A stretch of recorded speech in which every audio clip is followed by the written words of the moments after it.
discussion with you, Kamaljeet. So if you please introduce yourself and talk to us about some of the new payment methods that we've just been hearing about from Farshad. How is it differing based on the different countries in which Mahindra Conviva has been working? Because I guess some things that you take for granted in one and you consider as a new form of payment may be just business as usual in others. Sure. Yeah, thanks, Charmaine. So my name is Kamaljeet Rastogi. I head business development globally for Mahindra Conviva Mobile Financial Solutions. Just to start off, let me share some data about parallel payments industry, which is run by the mobile money operators, right? So as of December 2016, there are 277 mobile money deployments globally in 93 countries, right? In terms of number of mobile money accounts, there are 556 million mobile money accounts, out of which 174 million are active, right? In the Middle East and North Africa region itself, there are about 44 million mobile money accounts, and the activity rate is similar. It's about 14 million or so mobile money accounts are active. In 8 countries, right, all of us hear about M-Pesa in Kenya, but there are 8 countries where 40% of the population uses a mobile money account for payments, right? So Zimbabwe, Uganda, Ivory Coast, and Paraguay in the LATAM region as well, right? This whole mobile money has enabled financial inclusion, has enabled a new way to pay for people who never had a bank account, right? So the use cases are basically top up of your account. That was the first use case. Then P2P remittances, bill payments, and merchant payments is the newest use case, right? So for bulk of the population, for low value, high volume payments, right? These are the typical use cases, right? So, you know, just to perspective on this whole parallel industry that is running, and I think banks need to be aware, and they are reacting. You know, we are also working with both telcos and banks globally. So how we see banks are reacting to it is, you know, the digital wallet, which we have heard a lot of sessions on it, right? So banks are launching their digital wallet, but the interesting difference that the banks are making is not just a mobile app where you can put your cards, which Farhad also showed in his presentation, but they are also including a prepaid account, similar to a mobile money account, which can be obtained through low KYC and can be accessed much more easier than a bank account, right? It is completely secure, but it is following the regulatory structures, and it is kind of replacing cash, right? So the banks are adding a prepaid account to their wallet, signing up customers, and then competing with the mobile wallet providers. That's great, Kamaljeet. So it brings us nicely into the next question, for which I'd like a banker to answer. Let's call on Zaf Kazmi to tell us about his strategy in the bank. Great. So my name is Zaf Kazmi. I work for the Erste group in the group Digital, based in Vienna. So I kind of partly agree with you there, and I would like to go a step back maybe. If I was to decide upon how should banks go for this new, say, alternative or new payments, I would go back to my payment strategy. And I think the last presentation really highlighted this, that as banks, we should really look into invest, collaborate, and work with FinTechs. So, and it goes beyond payment. Payment is just an enabler. We should build all our services, our products around payment. So we could do cross-selling, upselling, but also value-added services for our customers. So I see payments as a great enabler for us as banks to be able to bring other services on. So this is kind of a high-level thing. And I know we talked about new payments and alternative. Cards are here to stay. We're not here to kill cards as bank. We definitely want to be part of cards. And we saw, you know, Apple Pay and Android Pay and Samsung Pay and what have you pay.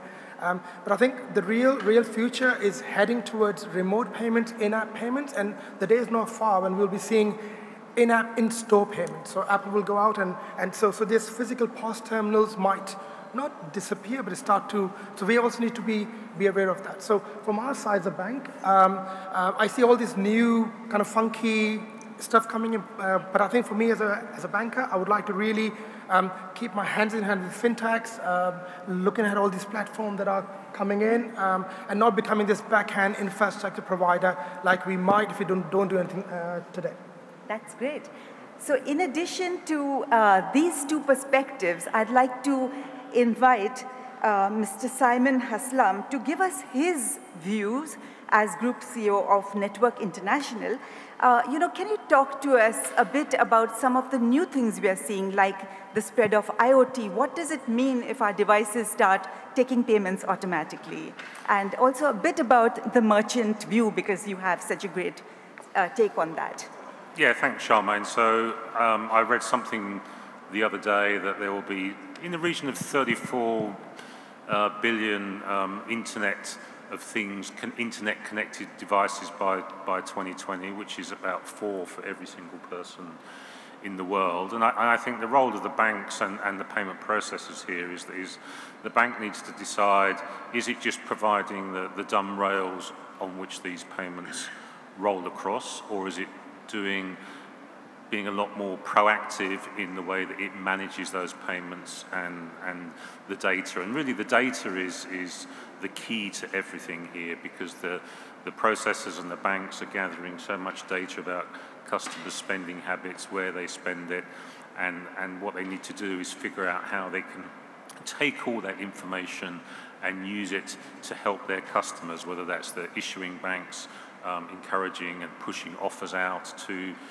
customers, or whether that's to the merchants, again, by them being able to see how people spend, where people spend, and taking that data and pushing it out to people. And a great example of that is it's not just affecting banks, it affects insurance companies. So my daughter, who's fairly young, she insures her car in the UK. It's very expensive for her because she's a very, very young driver.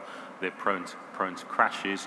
So she has a black box in her car, which sends data back to the insurance company, telling them how often she drives, what time of night she drives, what speed she's driving, and they're able to adjust her premiums based on that data and information that they're getting. So data is a hugely important part of this whole Internet of Things process.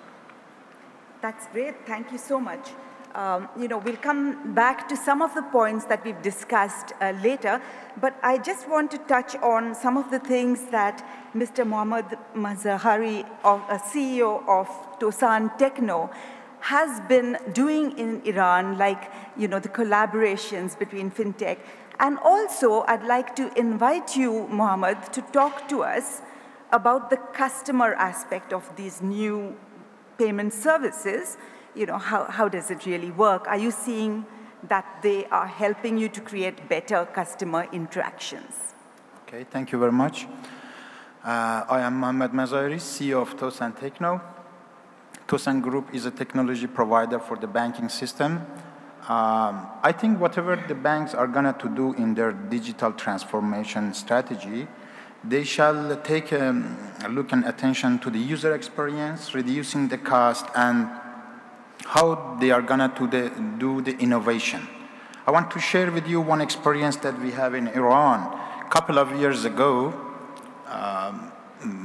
we found that our customer, the banks, they need to have some APIs to can develop some of their own ideas themselves. So we provide them this mechanism to can develop some new services themselves. But later on, by the development of mobile devices in the society, we found there is a good potential for fintechs and startups to link them to the banking system. Because we are offering the core banking services to something around 17 banks, so we establish a new entity, we call it the Tosan Boom, in the middle between the fintechs and the banks.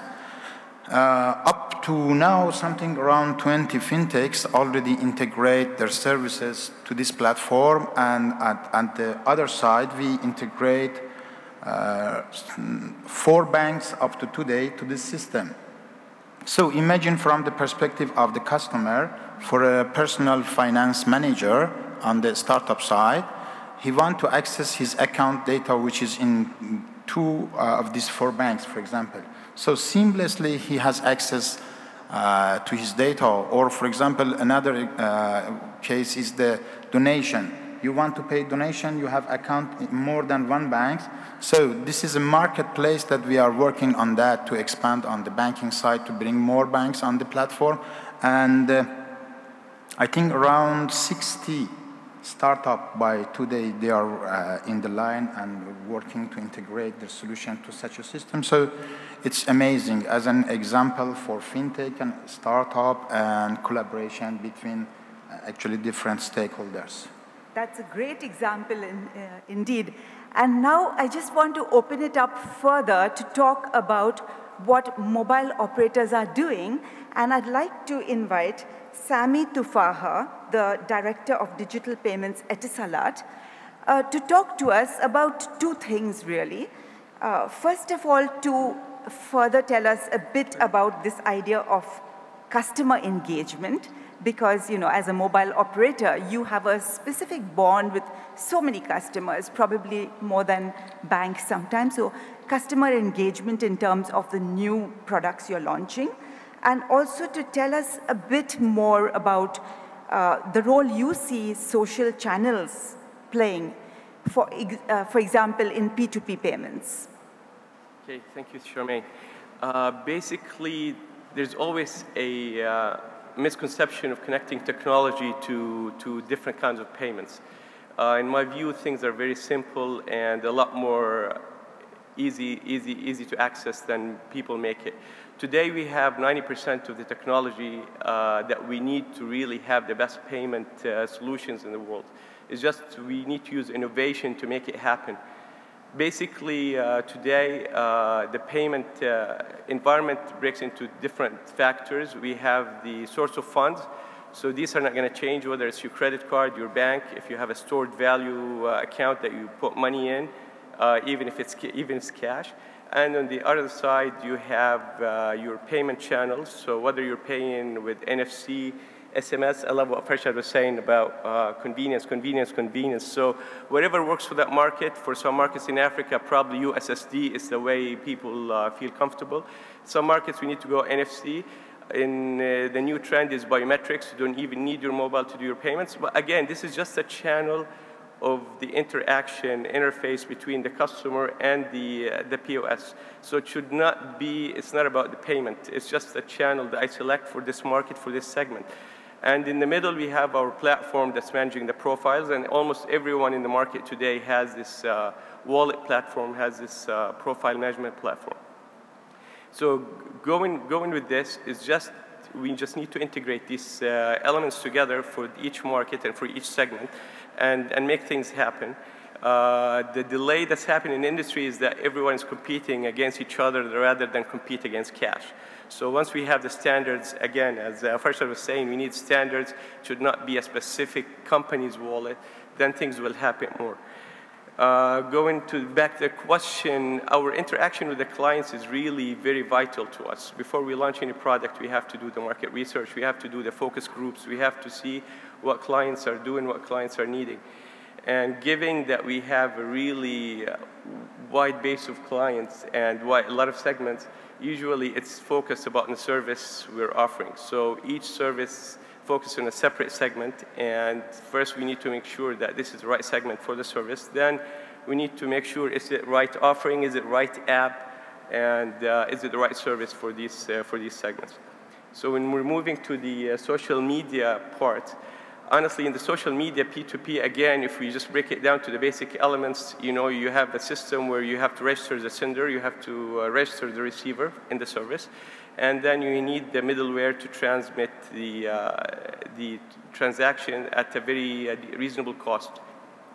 So typically, today in the market, you have to go to Western Union, you have to go to the money exchange place, you have to go to your bank, send the money, and typically the receiver is not registered. They have to give their identification, they have to register, and they have to go to their Western Union location unless it's coming to their bank account. What social media is doing is really eliminating the hassle from this whole process, because you are registered as the customer. You have a Facebook account. You're most probably the person you're sending the transfer to has a Facebook account, so you don't need to register anymore. The person doesn't need to register anymore. Facebook is giving you a service at a very reasonable cost. So it's really, there's no reason why social media will not take over that realm if banks and other companies, the financial industry really doesn't move.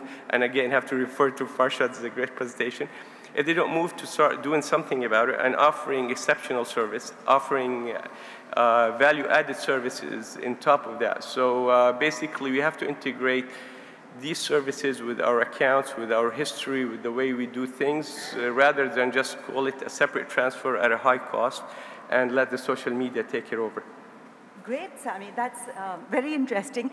And coming back to you, Farshad, you know, there are a couple of things that Sammy just talked about in terms of social media being used in P2P. And I recently read about Facebook Messenger, for instance, offering its bots to MasterCard, Western Union, MoneyGram. And as someone messages somebody else, it will say, oh, what about that money you owed him? Would you like to repay it? What's your opinion on this and on these other aspects of the future of payments as we start, you know, getting into all of these new dimensions? That's one question for you. So if you would like to answer that, I have another one coming later. Sure, that's a big question. Yeah, I mean, social is the future. We're all love to know what our neighbors do. We're all just nosy, really. So I think so you'll see that, for example, Venmo, which is one of the companies that are a pioneer just pay-to-pay payments. The reason why it's exciting is that it actually creates a social interface. So you know your neighbor's paid or your friend is paid. But I just want to go back to, I think the success really in the future with electronic payment is there are two types of approaches. And I love this analogy. It's a weird analogy. There are the somewhere people, and then there are the anywhere people. The anywhere people are cross-border, cross-international, provides universal interfaces, and then there's somewhere which is specific to a region. And I see, for example, I mean, well done to Tosan. Tosan is sort of pioneering APIs to enable open interfaces to 17 different banks. But frankly, that's not good enough.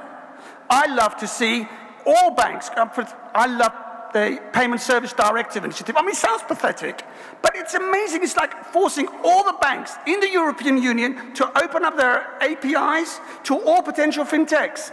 That way, the customer can select what's the good value. And I see to some extent, I think this region can also, instead of having proprietary little islands, we should be looking at standardizing and therefore enabling global competition from anywhere, not specifically somewhere. And I think that's the key things. I mean, there are certain things I think that's going to empower innovations and social interfaces. One is going to be a very, very fast, seamless internet. Second is universal international standards that enables free competition that can then pass on to our customers. The other thing, which is a little bit probably not known, proper credit rating agencies. I worked for a long time to set up Iran Credit Bureau, because credit bureau is like getting to know each other, and it's got to be positive as opposed to negative. So great internet connection, seamless credit rating agencies, and standardization. Don't make it only this group of banks or within this country. Standardize it globally. Let the customer get the experience. Let competition truly be from anywhere as opposed to somewhere. Great. So that's a great point that you make, and you know, I'm going to touch on a couple of your points to let the entire panel have a last word on this whole thing. So a few thoughts to put out there for each of you to comment on in order in which we are seated. One of the things is that Farshad mentioned that, you know, you can bring your kids to the branch and they'll play while you do your banking. Now, I'm just back from India, and what I see there is the reverse. So my grandmother, her banking is done by my nephew. So it's the kids who are doing the banking. So that's one of the things. How is this affecting our society? If there's no branch, how are pensioners going to work? So is cash really dead or not? And the other part of it, which is that we expect everything to be free now, you know, no fees. But in return, people are expecting our data. So what are the privacy and security aspects of this? If I may start with you, Simon, and then pass it down. Yeah, sure. So, so data and data privacy and data protection is always a concern to everyone. I think with all the internet connected devices, obviously that creates vulnerability in the system as you know, your fridge is communicating and your light bulbs are communicating, and you never know where that data's going. And that's always a sort of challenge for the financial community. And really the way around that is around tokenization, you know, keeping all your, replacing your card numbers with tokens, those form factors going through the system. And again, it's generally fairly easy for merchants and retailers to adapt to that without having to change their whole payments ecosystem. Great. I'm really kind of glad that you asked that question, because I want to touch upon data, because Simon rightly mentioned. Also PSD2, you also mentioned that. So I think apart from doing what we do as bank, we also need to ensure that we educate our customers. And I'm going to use an example where one of our banks in Romania, we have this kind of culture in Romania where I like ZAF, and I would like to go into branch to see ZAF to do my daily chores, whether it be I'm transferring funds, withdrawing cash, what have you, right? So we started an initiative there called Digital Expert League, and the point was to educate the branch staffs to be able to use our digital channels. And we did that, started with 20 of them, and today we have more than 3,500 digitally trained experts in branches and also in the offices who really sit there and try to educate the customers how they could really do a lot of those things sitting at home via their internet, mobile, also coming to the ATMs, and rather than having to wait for the queue. So this mindset needs to change, and of course, as bank, this is our jobs to really do that. And data itself, that's our real asset. And this is where I would love to become Google as a bank. I would love to be Apple, Google. Somebody might shoot me for this, but I'm just going to say it bluntly, right? As a bank, I would like to be, but I can't. Why? Because all this PSD2s and then the local regulators. So an example would be, I really liked Android Pay as a solution. It's an amazing solution. It's seamless. Very low cost for initial investment and running costs, as opposed to my own issuer wallet. But I couldn't do it because our local bank secrecy in Austria wouldn't allow you to share your data with Google, which is probably stored in their server in the US. So my local would not allow me to do that, just for that reason. So, as bank, we're also really stuck with this legals and which Amazon people and Apple are not. So really, it's a difficult task for banks to become that. Thanks, Zaf. Okay, so yeah, I can comment on the customer experience and the cost part of it, right? So, and taking the India example, about 1 billion Indians have a unique ID now, which is fingerprint based. Another and a billion also have a mobile phone. And the number of accounts that have been added over the last year is about 200 million new bank accounts have been added. And with the payment banks that are coming in now, the number should go to about 500 million, right? So I think the experience that the grandmother will have is the kid will do all the typing, and the grandmother will just have to put her thumb, which is her debit card, and that is how she will pay. On the cost side, the regulator has brought in a lot of disintermediation, right? So they have built networks which interconnect banks and enable direct bank account to bank account transfer. So, they have done away with the networks and all that. So the cost of accepting digital payments and paying is become almost zero. Right? So. Okay, I think the original question was, is cash dead? And honestly, I think it's far from it. Privacy is still a big issue that's being ignored all the time. It's always a question, is this worth really me losing this privacy? Is the convenience I'm getting, is it something worth I would want to give up my privacy? Do I want everyone to know, all the commerce industry to know where I'm spending my money, where every transaction that I do takes place, and when and how much? So this is honestly a big question. I mean, it really relates to Big Brother, and it's the same dilemma that you get when you have to accept your terms and conditions, although you know some of the stuff you're not really happy with, and then you realize, okay, the convenience I'm getting from this app or from this particular device is worth it, and you click OK. This question is going to remain for a long time because a lot of people really value their privacy. They don't want whether it's the government, the commerce industry, the banks, they don't want everybody to know their finances because this is as personal as it gets, honestly. So I think this is going to be a major issue on the years to come while we were really transforming into a formal economy. Thanks, Sammy. Actually, I love this sentence from Chris Skinner that digital banking, it's all about data wars. And bank must collect data about their customers to can know about them, about their behavior, their needs, and to can offer them, for example, personalized services, and to can increase the engagement for their customers. It means they must re-architect themselves, and there is no other way. And as you mentioned, regarding the security and data protection, of course, they shall adopt a proper way to can protect the data and keep the trust for customers. Thank you. Farshad. Great, yes, and I'd just like to sort of finish off. I think at the end of the day, I think the issue of electronic payments is gone. That boat has come and gone. I think there's standardized, there's no more. I see so many companies saying we've got an innovative way of pay. I think that's finished. I see about 30 different FinTech accelerators, startups coming up in America and the UK. They're all basically saying, we know you can pay by your mobile. That's finished. The question, I think the discussion now is, what's the added value? Things like personal finance, microcredits, seamless integration. For example, one of the things that I invested in is paying your service bills for your house. Or saving to go to Hajj. These are the added value. I think that's the next generation is providing convenience. Assume that payment is done, it's finished. Okay. Hopefully, due to regulatory, it becomes a standardization, international means of providing payment, and then the user will then benefit for the added value that they will see at a reduced cost. Thanks so much, Farshad. I don't know if you have time for a question. Ladies and gentlemen, I think we have time for maybe just one or two questions from the audience. Does anyone have a question? Right here in front. How convenient for me. Mohammed Farmer. Just wanted to ask the panel what you think about the incoming mobile banking system without a branch or branchless banking. What do you think about that? I love it. I love it. Because you can significantly, and I saw Bank of the Internet, BOFI, which is actually quoted in NASDAQ. Amazing. I compared that using the Citicorp. The amount of that they're so lean.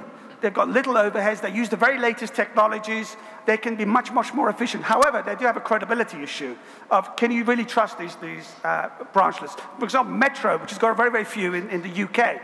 Amazing profit margins because a lot of the traditional banks have got so much. I know banks who are still using COBOL and Fortran intermixed with a whole bunch of different types of systems associated with it. But I think these innovative banks, if they're allowed to compete, at the end of the day, who are we looking after? Are we looking after the individual banks or are we looking at our customers? And the customer will benefit. I think it should be encouraged. Can I add something? I can also. Yes, sure. Actually, I don't believe to the mobile banking and a bank without branch. I think the banks, they must run branch transformation. It means, I have seen the case of Metro Bank or some fully digital bank, but today the one topic for the banks is branch transformation, to have different format of branches and reduce branch cost. But I don't think so they can fully actually delete all the branches. Yeah, maybe I could also add to that. So I think it's a great, really good question, kind of a really hot topic as well. So N26 really started it, right? To me, they were the one really that started it. And of course, we were like, as digital bank of thinking, crap, it's nice, it's not going to go anywhere, you know, they won't have any customers, what have you. And then my previous work, like Asha, they ended up launching Imagine Bank. And everything's for free. So current account is free, debit card is free, credit card is free, even the loan fee is free. So of course, you pay the interest, but the initial fee is free. So I think we need to find the balance. It's a great thing for a customer, of course. Everybody wants freebies. I do, for sure. But I think we need to find a balance. How do we make money out of it? So it's no good having a mobile-only bank and P&L is minus. You know, we need to find a way to make money out of it. So that's my only really true concern around it. Great. So thanks, everyone. And I think with this, I'd like to I'll just see if we have any more questions from the audience, ladies and gentlemen. I thought you said only one. All right. Round of applause for the panelists, please. Thank you. Thank you so much. Well done, everyone.